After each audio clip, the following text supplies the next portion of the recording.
नमस्कार दोस्तों, आज हम चैप्टर 3 साइंस क्लास 6th को समझेंगे, जिसका हेडिंग है mindful eating a path to healthy body. यहाँ पर देखिए मेडू और मिस्टी जो दो बच्चे हैं वो थॉट ऑफ द डे समझ रहे हैं। अनेन जातानि जीवंती तैत्तिरीय उपनिषदः। संस्कृत में ये कहावत है, ये ऐसा कहा जाता है जिसका मीनिंग होता है कि food gives life to living beings. अब आपको देखिए एक्टिविटी दी गई है कि आप हफ्ते के 7 दिन में क्या खाना खाते हैं और आपको इसकी एक लिस्ट बनाना है और आपको अपनी ये लिस्ट अपने किसी भी दोस्त से कंपेयर करना है और आपको देखना है कि आप भी वही खाना खाते जो वो खाते हैं, क्या आप में और उसमें कुछ अंतर है। देखिएगा एक बार जरूर। अब आपको कुछ ट्रेडिशनल फूड आइटम्स जो कि वेरियस स्टेट्स ऑफ इंडिया में है उसकी लिस्ट दिख रही होगी सामने, पंजाब, कर्नाटका, मणिपुर, एनी अदर। उसमें आपको locally grown crops, traditional food items, beverages की लिस्ट दिख रही है। अब आपने इस टेबल को एनालाइज करने के बाद क्या आपको ये दिखता है कि यहाँ पर कुछ रिलेशन है ट्रेडिशनल फूड आइटम्स और वहाँ की लोकली ग्रोन क्रॉप्स के बीच में? आपने जरूर ऑब्जर्व किया होगा कि जो ट्रेडिशनल फूड है किसी भी स्टेट का वो यूजुअली बेस्ड होता है वहाँ की जो क्रॉप उस स्टेट में जो ग्रो की जाती है। इंडिया एक एग्रीकल्चरल कंट्री है और यहाँ पर डाइवर्स सॉइल और क्लाइमेट टाइप्स होते हैं। वेरियस क्रॉप्स जो है डिफरेंट रीजन में ग्रो की जाती है depending upon soil and climatic conditions. और जो चॉइस है ऑफ फूड में very according to cultivation of food crops, यानी कि जो चॉइस है फूड का वो डिफरेंट हो सकता है वहाँ पर होने वाली फसल के अकॉर्डिंग। फॉर एग्जांपल साउथ में आपको चावल ज़्यादा देखने को मिलेगा, बल्कि इधर एमपी, यूपी, राजस्थान साइड इतना नहीं होता है। खाया जाता है लेकिन इतना ज़्यादा नहीं जितना साउथ में खाया जाता है। तो कैसे कुकिंग प्रैक्टिसेस टाइम के साथ चेंज हो गई है। पहले हम चूल्हे जो कि ट्रेडिशनल स्टोव है उस पर खाना बनाते थे, फिर हम मॉडर्न गैस स्टोव पर शिफ्ट हुए। पहले सिलबट्टा जिसे हम स्टोन ग्राइंडर कहते थे उसे यूज करते थे, बाद में हम इलेक्ट्रिकल ग्राइंडर यूज करने लगे जिससे हम घर में मिक्सर भी कहते हैं। तो ये कुकिंग प्रैक्टिसेस को जो है कलरी प्रैक्टिसेस भी कहा जाता है। अब फूड के कंपोनेंट कौन कौन से हैं, तो मधु और मिष्टी जो है ट्रेडिशनल फूड फेस्टिवल उनके स्कूल में ऑर्गेनाइज किया गया है जिसकी थीम थी ईट हेल्दी लिव हेल्दी में जाते हैं। यहाँ पर बहुत सारे अलग स्टेट के फूड आए हैं। डॉक्टर पोशिता जो कि एक न्यूट्रिशनल एक्सपर्ट है वो एक्सप्लेन करती है स्टूडेंट को कि क्यों हेल्थ इज अल्टीमेट वेल्थ। पहले हम समझते हैं कि हेल्थ अल्टीमेट वेल्थ क्यों है।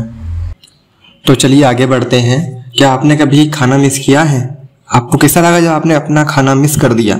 आपको टायर्ड और लेस एनर्जेटिक फील होगा जब आपने कुछ समय के लिए खाना नहीं खाया या फिर आपने अगर दोपहर का भोजन या शाम का भोजन मिस कर दिया होगा। आपको क्या लगता है कि जो मैराथन रनर है वो ग्लूकोज वाटर क्यों लेते हैं जब वो रेस में दौड़ रहे होते हैं और आफ्टर द रेस? क्योंकि ग्लूकोज जो है वो इंस्टेंट एनर्जी प्रोवाइड करता है। ग्लूकोज एक एग्जाम्पल है कार्बोहाइड्रेट का। कार्बोहाइड्रेट जो है वह अब हमारे प्राइमरी सोर्स ऑफ एनर्जी में से है हमारे डाइट के, जो कि cereals like wheat, rice and maize, vegetables like potato and fruits like banana, pineapple and mango are some sources of carbohydrate. क्या आपको पता है शुगर एक कार्बोहाइड्रेट का ही टाइप है। आपको क्या लगता है कि हम लड्डू क्यों लेते हैं हमारी ट्रेडिशनल डाइट के रूप में विंटर्स में? क्योंकि जो बेसन और व्हीट फ्लोर है जिससे हम लड्डू बनाते हैं, और घी, ये जो मेन इंग्रेडिएंट है लड्डू के, अलॉन्ग विथ गोंद एक खाने वाला गोंद आता है अलग टाइप का, नट्स और सीड्स के साथ में घी और वेरियस काइंड्स ऑफ ऑयल्स जो है उनको एक another kind of food component के अंदर ग्रुप किया जाता है जिसे कहा जाता है फैट। सोर्सेस ऑफ फैट हम प्लांट्स और एनिमल्स से वो ले सकते हैं, नट्स जैसे कि ग्राउंड नट, वालनट, कोकोनट और आलमंड्स, और सीड्स जैसे कि pumpkin seed and sunflower seeds सब इसके एग्जांपल्स है। कार्बोहाइड्रेट और फैट्स हमें एनर्जी प्रोवाइड करते हैं वेरियस एक्टिविटीज परफॉर्म करने के लिए, इसलिए इन्हें कहा जाता है एनर्जी से गिविंग फूड्स। आप और भी बहुत सारे फूड आइटम्स को आइडेंटिफाई कर सकते हैं और जान सकते हैं और पता कर सकता है कि उनके अंदर क्या होता है और किसके अंदर आते हैं, वो कार्बोहाइड्रेट के अंदर, फैट्स के अंदर। आपको पता है पोलर बियर जो है वो अपनी स्किन के अंदर बहुत सारा फैट जमा करके रखता है और ये जो फैट है वो उसका एक बफर स्टॉक की तरह काम करता है। जब वो लॉन्ग विंटर स्लीप जिसे हाइबरनेशन कहते हैं में सोने चल जाते हैं ताकि वो उनको इनेबल करता है सर्वाइव करने के लिए खाने के बगैर भी। अब प्रोटीन एक इम्पोर्टेंट पार्ट है हमारे फूड का, मिल्क प्रोडक्ट और पल्सेस जो है वो गुड सोर्स है प्रोटीन का। स्पोर्ट्स पर्सन को प्रोटीन लार्जर क्वांटिटीज में चाहिए होता है ताकि वो अपनी मसल बिल्ड कर सके। पीपल को प्रोटीन प्लांट से के साथ साथ एनिमल से मिलता है। Some excellent plant source protein के हैं pulses, beans, peas and nuts. Animal source है प्रोटीन के milk, paneer, egg, fish and meat. Protein rich food help करते हैं ग्रोथ और रिपेयर ऑफ अवर बॉडी, इसलिए इन्हें बॉडी बिल्डिंग फूड भी कहा जाता है। अब ये देखिए आपको डायग्राम में दिख रहा होगा।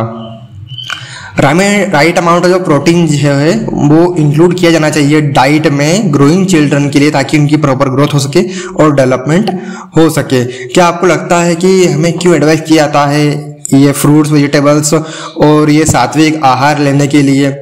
क्योंकि इनकी कमी से अगर हम नहीं लेंगे तो इनकी कमी से कई बार कुछ रोग हो जाते हैं। आइए उन्हें देखते हैं। चलिए आगे बढ़ते हैं, केस 1 को देखते हैं। पहले के टाइम में जब लंबी जर्नी के दौरान सेलर्स जो है वो ब्लीडिंग और सेलो गम्स से पीड़ित रहते थे। ऐसी वीडियो इसके दौरान 1746 में स्कॉटिश फिजिशियन जेम्स लिंड ने डिस्कवर किया कि सेलर्स जिन्होंने लेमन्स और ऑरेंजेस खाए थे वो रिकवर कर गए इन सिम्टम्स से। ब्लीडिंग और सेलो गम्स जो है वो एक सिम्टम है एक डिसीज का जिसे कहते हैं स्कर्वी। अब विटामिन सी जो है उसकी कमी से होता है ये रोग, क्योंकि विटामिन सी जो है सिट्रस फ्रूट जैसे कि लेमन और ऑरेंजेस में पाया जाता है। 1960 के दशक में इंडियन साइंटिस्ट ने पाया कि जो ह्यूमन पॉपुलेशन है हिमालयन रीजन और नॉर्थर्न प्लेन्स ऑफ इंडिया में, वहाँ पर सिम्टम्स है कि उनकी जो गले की स्किन जो है वो फूल जाती है। इसे डिसीज कहते हैं गोइट्रे। इसे ठीक करने के लिए आयोडाइज्ड साल्ट तैयार किया गया, जिन्हें की साल्ट में आयोडीन को मिलाया गया ताकि इसे ठीक किया जाए। आगे बढ़ते हैं। साल्ट फार्मिंग एक ट्रेडिशनल प्रैक्टिस है ट्राइबल कम्युनिटी की जिसका नाम है अगरिया। ये साल्ट फार्मिंग की प्रैक्टिस करते हैं लिटिल रन ऑफ कच्छ में और अदर पार्ट्स ऑफ गुजरात में फॉर 8 मंथ। ये जो है एक्सट्रीम हीट में रहते हैं डेजर्ट की और बहुत ज़्यादा हार्ड वर्क करते हैं जो समुद्र के पानी से साल्ट निकालने के लिए। अब हम एक सर्वे करते हैं जहां पर हम वेरियस जो विटामिन है और उनकी कमी से होने वाले रोगों के बारे में जानेंगे। अब विटामिन ए से लॉस ऑफ विजन होता है, विटामिन B1 से बेरी रोग होता है, विटामिन सी से स्कर्वी, विटामिन डी की कमी से रिकेट्स, कैल्शियम की कमी से बोन और टूथ डिके होता है, आयोडीन की कमी से गोइट्रे होता है और आयरन की कमी से एनीमिया होता है। आपने पढ़ा होगा कि विटामिन और मिनरल जो है वो 2 ग्रुप ऑफ फूड्स है कंपोनेंट के जो हमारी बॉडी को प्रोटेक्ट करते हैं वेरियस डिसीज से। लेकिन हाउ कैन बी ओवरकम, यानी कि हम विटामिन और मिनरल की जो डेफिशिएंसी को ओवरकम कैसे कर सकते हैं ताकि हमें डिसीज और डिसीज ना हो। अब ये देखिए विटामिन के सोर्सेस दिए हैं डायग्राम में आपको। फूड कंपोनेंट जो हमें एनर्जी और हमारे ग्रोथ को सपोर्ट करते हैं, हमारी मदद करते हैं रिपेयर करने के लिए, प्रोटेक्ट करने के लिए हमारी बॉडी को डिसीज से और मेंटेन करते हैं बॉडी के फंक्शंस को, उन्हें कहते हैं न्यूट्रिएंट्स। जो मेजर न्यूट्रिएंट्स हैं हमारे फूड में वो है carbohydrate, protein, fats, vitamin and minerals. Vitamin and minerals जो है उन्हें प्रोटेक्टिव न्यूट्रिएंट्स भी कहा जाता है। ये न्यूट्रिएंट्स जो है हमारी बॉडी को प्रोटेक्ट करते हैं डिसीज से और हमें हेल्दी रखते हैं। आपके पेरेंट्स आपको बहुत ज़्यादा एडवाइस करते होंगे, आपने देखा होगा मिल्क, ग्रीन वेजिटेबल्स, फ्रूट्स और होल ग्रेन रेगुलरली लेने के लिए ताकि आपकी जो हेल्थ है वो मेंटेन। अब देखिए ये बच्चे बात कर रहे हैं कि क्या हम सारी जो न्यूट्रिएंट्स है वो प्लांट्स और एनिमल से ही ऑब्टेन कर लेते हैं, तो मिडुक रहिए नहीं। न्यूट्रिएंट्स जैसे कि साल्ट जो है वो सी वाटर और रॉक से ऑब्टेन हो जाता है। जो विटामिन डी है वो हमें नेचुरली प्रोड्यूस होता है और हमारी बॉडी को एक्सपोजर पे ही मिल जाता है सनलाइट के, क्योंकि सनलाइट में विटामिन डी होता है। इन एडिशन को एसेंशियल न्यूट्रिएंट्स हमारी बॉडी को एक डाइटरी फाइबर्स और वाटर चाहिए। डाइटरी फाइबर्स को रफेज भी कहा जाता है। ये हमारी बॉडी को न्यूट्रिएंट सप्लाई तो नहीं करते, लेकिन ये एक एसेंशियल कंपोनेंट है हमारे फूड का। ये हेल्प करता है हमारी बॉडी को get rid of undigested food और इंश्योर करते हैं हमारे स्मूथ पासेज ऑफ स्टूल्स का। ग्रीन लीफी वेजिटेबल्स बहुत जरूरी है। Fresh fruits, whole grains, nuts are good source of roughage. Water एक एसेंशियल पार्ट है हमारी डाइट का। ये हेल्प करता है हमारी बॉडी को न्यूट्रिएंट्स फूड से एब्जॉर्ब करने के लिए और हमारे बॉडी से वेस्ट को रिमूव करता है थ्रू वेस्ट और यूरिन के। मतलब स्वेट और यूरिन के मतलब पसीने और यूरिन के थ्रू ये वेस्ट को रिमूव करता है। अब ये कोलाथर गोपालन नाम के एक साइंटिस्ट हैं, इन्होंने एक न्यूट्रिशन रिसर्च इंडिया में स्टार्ट किया था। उन्होंने 500 से ज़्यादा इंडियन फूड को उनकी न्यूट्रिशन वैल्यू के लिए एनालाइज किया और रिकमेंड किया एक अप्रोप्रिएट डाइट को इंडियन कंटेक्स्ट में। बहुत ही फेमस इंसान है, आप इनके बारे में जरूर सर्च कीजिएगा गूगल पर। आगे बढ़ते हैं। सम न्यूट्रिएंट्स जैसे कि स्टार्च हैं, हम इसे टेस्ट कर सकते हैं कि स्टार्च कैसा होता है। अब यहाँ पर देखिए कि टेस्ट दिया हुआ है, इसका आप स्क्रीनशॉट लीजिए, मुझे रोक के रखता हूँ वीडियो को। यहाँ पर बच्चे जो आलू का यूज़ कर रहे हैं स्टार्च के टेस्ट के लिए। अब आगे बढ़ते हैं। अब यहाँ पर फैट्स का टेस्ट है, उसकी भी एक्टिविटीज़ दी रखी है, आप इसका स्क्रीनशॉट ले लीजिए। इसमें भी हम क्या करते हैं, एक कागज़ को लपेट देते हैं फूड आइटम के आजू बाजू और उसमें देखते हैं कि फैट्स की मौजूदगी है कि नहीं। मैंने सिर्फ थोड़ा बहुत ही पढ़ा था इसको, आप चाहे तो इसके टेस्ट कर सकते हैं।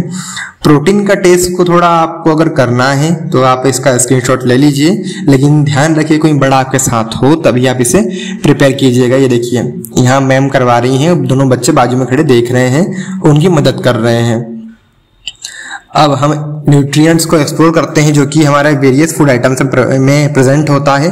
पोटैटो, ककम्बर, बॉइल्ड राइस, इसमें हम कर सकते हैं, आप चाहे तो इस टेबल को फिल कर सकते हैं।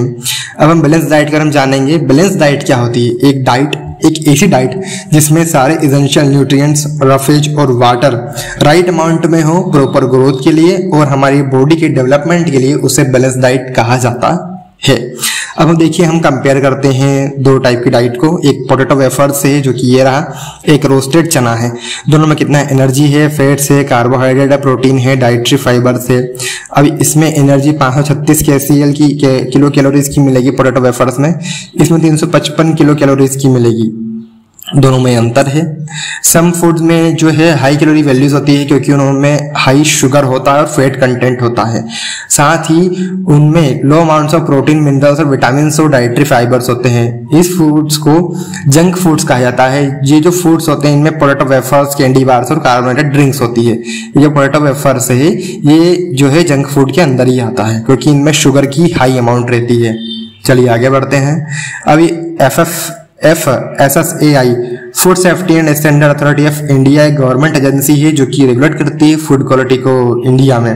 पैकेज फूड आइटम्स में जो है इंफॉर्मेशन होनी चाहिए न्यूट्रिएंट्स की उसके कवर पर, और ये सारा जो काम देखना काम करती है FSSAI। चलिए आगे बढ़ते हैं। आपने सुना होगा ज्वार, बाजरा, रागी और सांवा के बारे में। ये नेटिव क्रॉप्स हैं इंडिया की। ये इजीली कल्टीवेट कर ली जाती है डिफरेंट क्लाइमेटिक कंडीशंस में भारत में। ये हाईली न्यूट्रियस ग्रेन्स होती हैं जिन्हें मिलेट्स भी कहा जाता है। मिलेट्स स्मॉल साइज की ग्रेन्स होती है और ये इंडियन डाइट के एक इंटीग्रल पार्ट है सेंचुरीज से, दशकों से। इनकी पॉपुलरिटी को रिगेन करते हैं क्योंकि इनसे जो है न्यूमेरियस हेल्थ बेनिफिट्स होते हैं। ये गुड सोर्स है विटामिन का, मिनरल का, जैसे कि आयरन, कैल्शियम और डाइटरी फाइबर्स का। ये रीजन है कि इन्हें न्यूट्री सीरियल्स भी कहा जाता है। अब फूड माइल्स यानी कि हमारे प्लेट में जो खाना है वो कहाँ से आता है? पहले किसान जो है अनाज को खेतों में उगाता है, उसे फिर काटता है और उसे मंडी में या फिर किसी व्यापारी को बेच देता है। फिर उसे स्टोर किया जाता है। स्टोर करने के बाद उसे पीसा जाता है और पैक किया जाता है। वो फिर रिटेल शॉप पे जाता है और वहां से फिर वो हमारे घर में आकर हमारी थाली में आता है। तो ये इंटायर डिस्टेंस है किसी भी अनाज द्वारा तय की जाती है प्रोड्यूसर से कंज्यूमर के पास तक, उसे कहते हैं फूड माइल्स। फूड माइल्स को रिड्यूस करना जरूरी है क्योंकि ये हेल्प करता है कट डाउन कॉस्ट को और पोल्यूशन को इसके ट्रांसपोर्ट के दौरान। ये लोकल फार्मर को सपोर्ट करता है और ये हमारे फूड को फ्रेश और हेल्दियर भी रखता है। मेनी पीपल जो है वो फूड को वेस्ट कर देते हैं, यानी कि उनकी थाली में भोजन छोड़ देते हैं। ऐसा नहीं करना चाहिए। कुछ लोगों को तो खाने को नहीं मिलता है और हम झूठा छोड़ते हैं, वो अच्छी बात नहीं होती। आप लोगों को खाने को मिल रहा है, हमें खाने को मिल रहा है, ये अच्छी बात है। आप जरा उन गरीब लोगों को देखिए जिन्हें खाने को भी नहीं मिलता है। चलिए, eat healthy, share and respect food, support local producers. आज के लिए इतना ही, मिलते हैं नेक्स्ट वीडियो में। तब तक के लिए thank you and good bye.